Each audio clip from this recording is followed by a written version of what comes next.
وایسا راکشی، یواش برو دختر، باید بشینیم و حرف بزنیم. اسلم لطفاً دنبال من راه نیفت، ممکنه یه آشنای چیزی ما رو ببینه. از دیشب گوشیت خاموش بود، نگران شدم. آره خودم خاموش کردم. باشه. خب فردا صبح همون ببینی؟ نه خیر، نمیتونم ببینمت، نه فردا نه روزای بعدش. خواهش میکنم اینقدر دنبال من راه نیفت، اینقدر بهم زنگ نزن. راکشی عصبانی؟ آخه چرا؟ من عصبانی نیستم اصلا، میترسم. دیروزم نباید با هم میرفتیم سر قرار.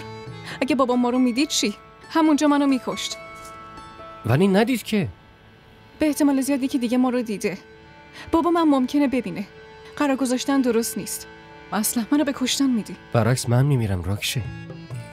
نمیتونم ببینم تو، اگه تلفنی هم حرف نزنیم چطوری زنده بمونم؟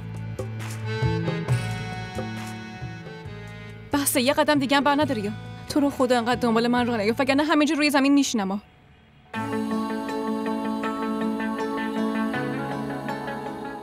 همینجا بشین.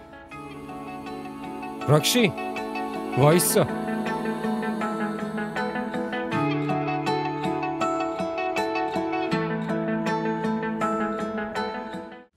کانال ما رو سابسکرایب کنید.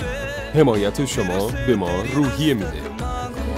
तुझसे ही फिर अपनी पहली सी